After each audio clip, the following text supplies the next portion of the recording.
during Superstorm Sandy, and we've suffered a lot of damage, we had about $13 million alone at Playland Amusement Park.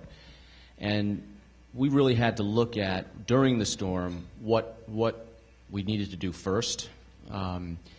It's never fun when you're in the Emergency Operations Center and the Environmental Facilities Commissioner comes in and said, we've got to make a decision here.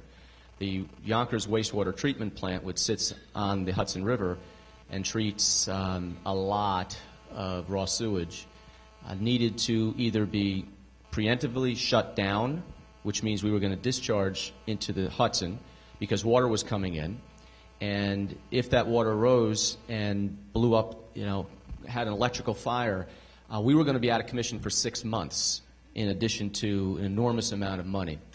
So we had to make the decision, and we did preemptively to shut it down, which was the right decision to make because we were able to get it back online within 2 weeks or so as opposed to 6 months.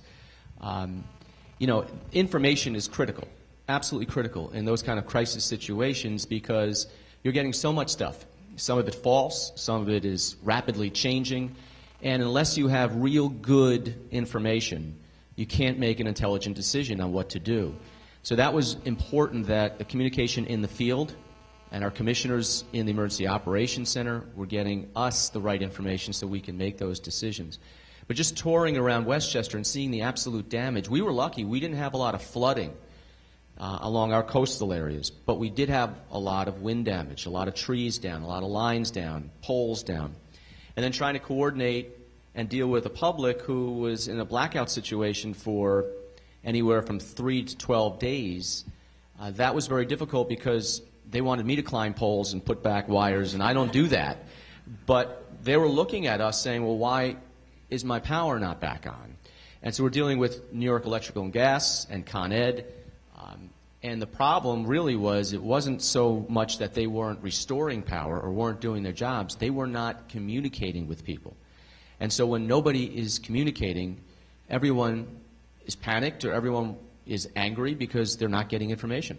So one of the things that we worked on with the president CEOs of both companies was they needed real-time information to the public and to us, and they also needed these liaisons who work from Con Ed and NYSEG in each community. They have to empower them to actually make decisions. Because you'd have trees down with wires down, roads blocked, and DPW crews locally ready, standing, doing nothing, which is infuriating to people when they see a truck there and nobody doing anything. And so they couldn't cut down a tree and open a road because they don't know if the wire is live or dead. And the people in Con Ed were not empowered to make those decisions with the local municipalities. Excuse me. So that's one of the things that has come out of this. You see the real situations as they are, not as they're planned, and you deal with them. But I think Con Ed and NYSEG along the way has taken the suggestions of the local municipalities and the counties, and in a real way will make some changes in how they externally communicate and how they deal with the situations and the municipalities who can really take care of the situations and make them better quicker. For Putnam County, what we when we were getting prepared, we identified communication as what County Executive Astorino said is paramount to getting through this storm in the best way we could.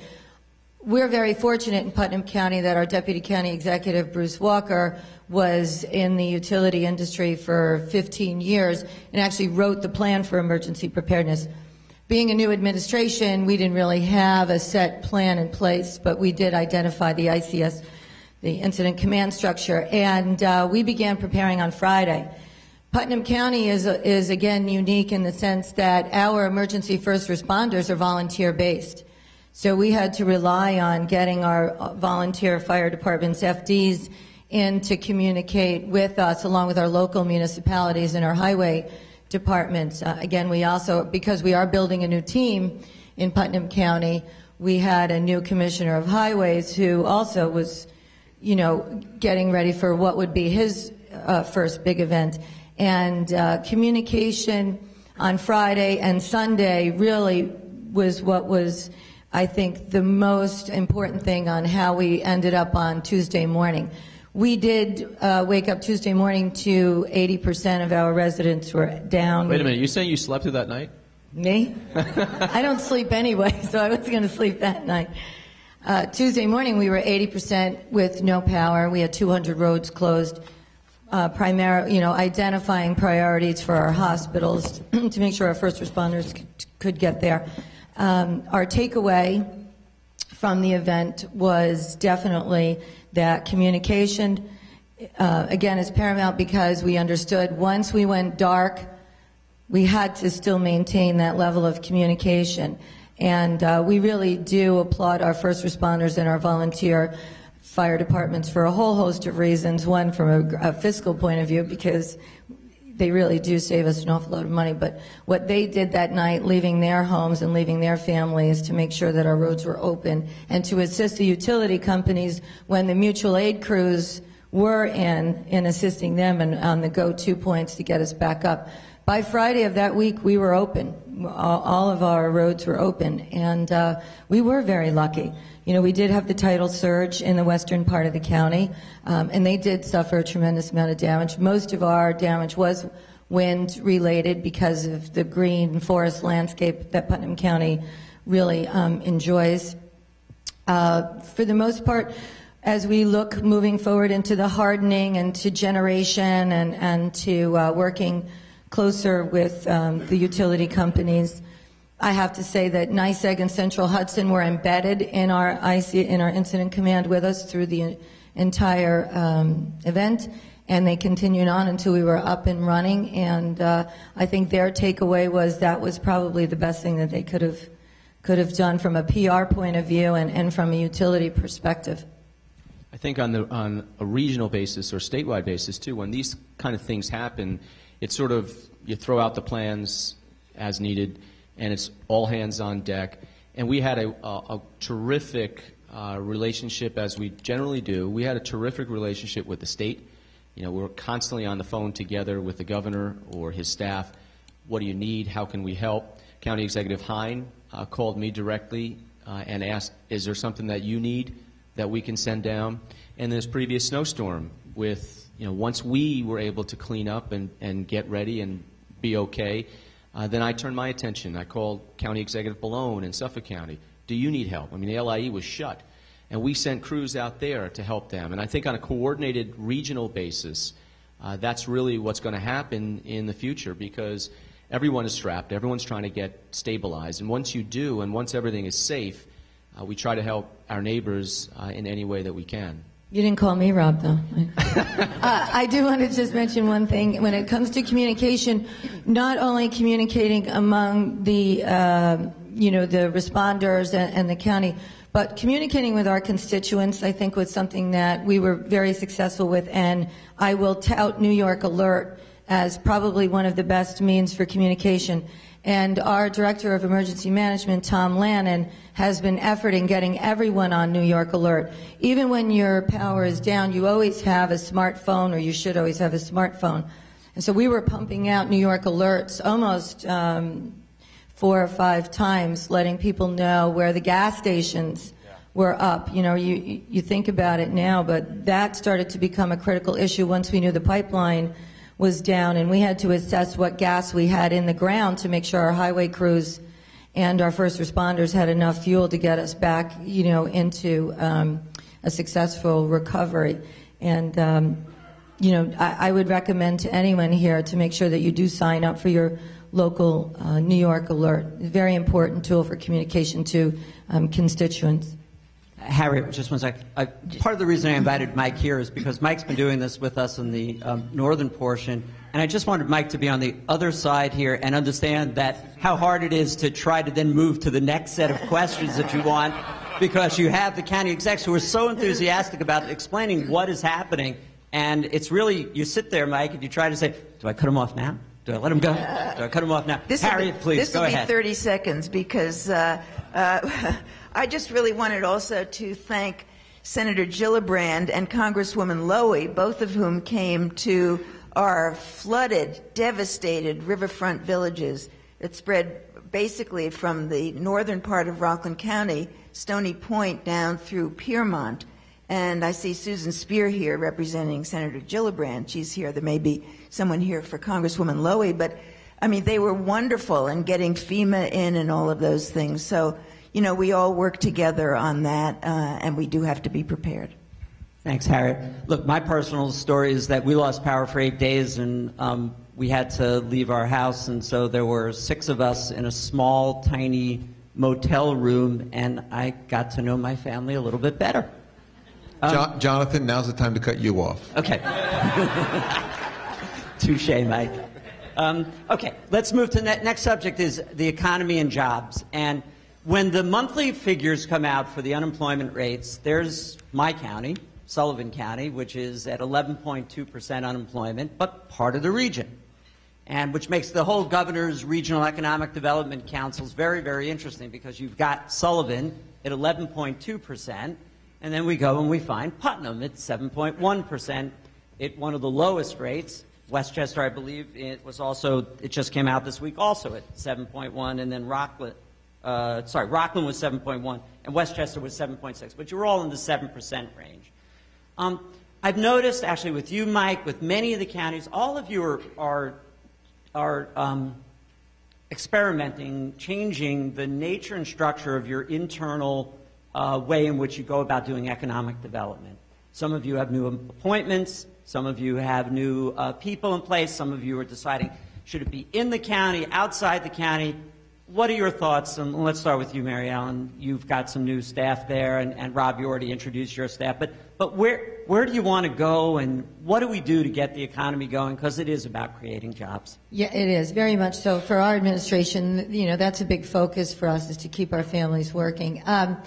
We had, again, 2012 was our building year, and that was the year that we put, I think we put an all-star team together. And I'll introduce and embarrass Megan Taylor right there, who we have recently scored, and she's our new full-time president of the EDC, which is very important for us.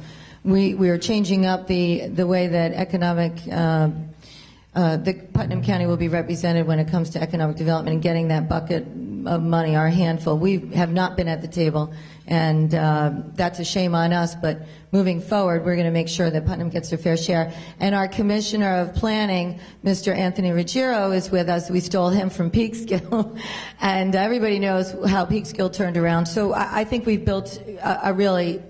I say we built the Yankees, and I apologize to all the Met fans, but I really think that we've got what's in play right now to really drive Putnam's economy. And I look at Jen Marr and Bill Nolk, our Chamber of Commerce, and again, going back to our State of the County message of making the connection. It's really, I would say, and Jen's been involved in a long time, as is Bill, it's the first time that county government is communicating on a daily basis with our business leaders in our chambers. And we're all connecting, and Ed Cook and our unions. We're all talking about how we're going to help each other and get out of the silo. You know, stop being so independent and break down the silos and start working with each other and addressing each other's needs. And we're really, I think Putnam County right now is poised for greatness. I think, you know, we are a small county. It's amazing to me we're 50 miles north of New York City, and still people say, Putnam, where is that? But I think with Megan and Anthony and Jen and Bill Nolk and the team that we've built in Putnam, we're really going to achieve a lot of our goals this year when it comes to economic development. Hey, Rob, you know, even as a resident of Sullivan County, but as a regionalist, to me, when Westchester creates jobs, that's important in Sullivan, and it's important, you know, to the rest of the region. And so, you know, we're actually rooting for you. Yeah, actually, if someone could help us with water for everyone up here, there just isn't. I'm okay. You have your own? Okay. I have my own. But if someone could just bring some water up here, that'd be great. Sorry. No, that's okay. So, Thank you, Your Honor. Thank you. Rob, so what's next for Westchester, and where do you want to go? One of the guiding principles that we use are called the 3 Ps: protecting taxpayers, preserving essential services, and the third part of that, and in no particular order perhaps, is promoting economic development. And those are the 3 things we focus on all the time. And economic development is It's somewhat of a tricky one because you can control things, you can lead things, but there's still market forces that are involved in private development and investment. But we've made it a real strong point to promote it as best we can, to work with the County Association and the Business Council in Westchester, to work with the private sector and industry on what are the things that they need. The things that we can absolutely control, we did, and that is the Local Development Corporation, where the nonprofits, hospitals, they're all sitting on money or have needs but maybe don't have the opportunity to have a funding stream on low interest or no cost. And so we started an LDC now 16 months ago, and there is a flourish of activity that is ready to happen. Northern Westchester Hospital went through tens of millions of dollars in investment to build new OR suites. We've got many more that are coming soon that is going to be 10, if not hundreds of millions when you add it all up. That's economic activity that's going to create jobs, that's going to help their communities and those facilities. Our IDA has been completely reinvigorated, as well as our Economic Development Council. We're meeting with small companies and giving them an opportunity to see what the county can do for them. Again, we don't create the jobs. I really strongly believe that. But we can get them in the door and show them what incentives might be available that they could take advantage of that gets them to that next level. Or, like PepsiCo or Atlas Air or some of these other big companies, keeps them here. One of the first things, and I never thought this is one of the things I'd be confronted with when I first started office, was when PepsiCo had one foot out the door. They were going to Plano, Texas. And Governor Patterson at the time, in his wisdom, wanted to raise money, and so he was going to have a sugar tax. Now, with all due respect to Michael Bloomberg, what this was going to do was be the last straw. Pepsi said, you know, one more regulation, one more tax, forget it. We'll go to Texas, where they're begging for us to come, where they're giving us incentives. That was 900 people, mainly Westchester residents, but certainly other county residents, who were going to be out of a job. And we fought very loudly and strongly and worked with the state to come up with incentives. The tax was killed, and Pepsi decided to stay. Not only are they staying, but they've made a reinvestment. They're knocking down their entire complex and purchase and spending a couple $100 million to build a new one. And that's going to be a tremendous amount of jobs created for construction, and they're actually going to expand. So I've reached out. I think it was my responsibility as the head cheerleader for the county, too, is to reach out to say thank you. Thank you for having your business in Westchester. Help those who want to start a business or keep it here. When I walk up and down in villages and towns, I go in and out of delis or dry cleaners or whomever and say, not only thank you, but is there anything we can help you with? Is the health department treating you fairly? You know, are they busting chops? I almost said the wrong word. And but, I mean, that's important, too, because they want to know that government is not strangling them, not on their backs, so they're free to have a business with, obviously, guidelines and regulations. But the atmosphere is important, the environment is important, as well as the incentives. As I mentioned, Playland today, we're going to have an announcement. That's going to be bringing in public-private partnership. You know, we have tens of millions of dollars in outstanding debt at Playland. We got to get this off the backs of taxpayers and bring in private investment, and they're going to come in and put $34 million into Playland. And biotech, it's huge in Westchester and growing. Regeneron is going to make another investment in this county and build another building and add 500 new jobs. I mean, this is what happens when you say, we want you, we welcome you, how do we help you, as opposed to, we think you're a nuisance, let's keep taxing you, let's keep regulating you, why are you here? And that, that is pervasive in government at times, too. Jonathan, I will say this.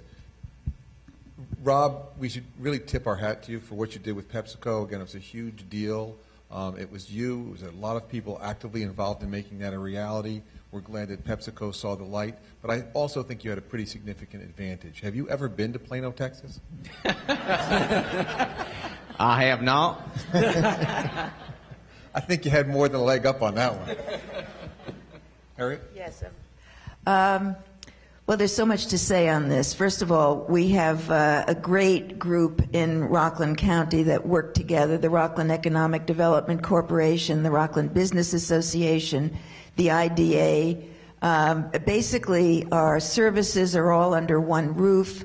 We have, and that's very, very helpful. And there's a lot of things that happen very quickly, and we're really trying to make sure that happens. In fact, I think Mike DiTullo may have been part of Pattern for Progress before he became... Yes, Mike was my predecessor. He was your predecessor, so he is now our head of Rockland Economic Development Corporation.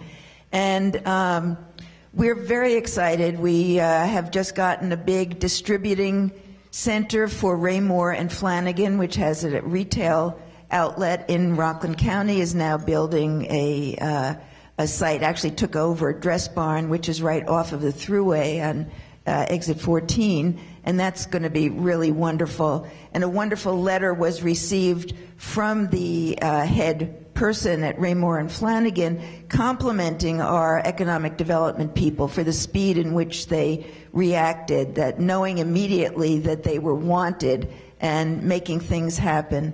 And that's what we're really trying to do in Rockland. I served on, Rockland was one of the last counties in the state to get the Empire Zone.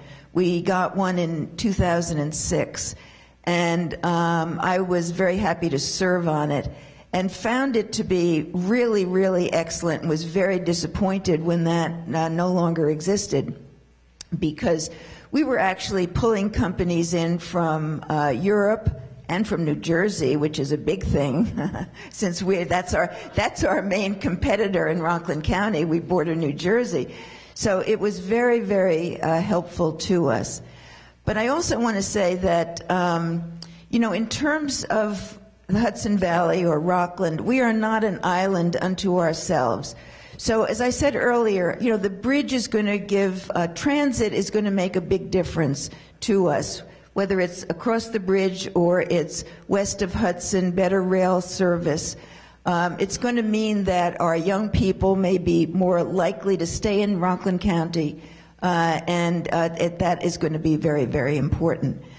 But I want to tell you, in my office I have a whole bunch of pictures. I have pictures with governors and United States senators, but there are two pictures that people ask me about.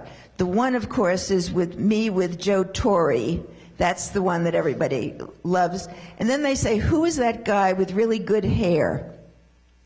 That guy is Jeffrey Sachs, and he is the director of Columbia University's Earth Institute. He's an internationally known economist. And he had an article the other day really talking about the economy across the nation, and that's why I say we're not an island unto ourselves. And it really has to be about long term. From his perspective, and I really agree with him, it's really not about short-term stimulus or cutting spending. It's about long term. And only by having a strategic long-term plan for the economy will the private sector dollars come in. And so we really have to be looking at this. He's really talking about infrastructure, which we all need. I'm sure everyone here knows of the bridges and roads in their counties and areas that need to be done, and this is true across the country, need to be renovated and rebuilt. Energy sector, and then, of course, job training. We have to be training people for the jobs that are going to exist, the jobs that are existing now, the jobs that are going to exist in the future. And I know from the little bit that we have done in Rockland County over the years with young people, training them for summer jobs and after-school jobs, how important this is to really make sure that our workforce is capable and competent to do the kinds of jobs that you all want them to do. So the bridge itself, the construction as I understand it, may be bringing in not only with the construction workers, but the restaurants, the services, the manufacturing, the other kinds of things that are going to go on, maybe 30,000 jobs. And I think our job is to figure out how do we make jobs stay after the bridge is built? How do we build our economy and do that?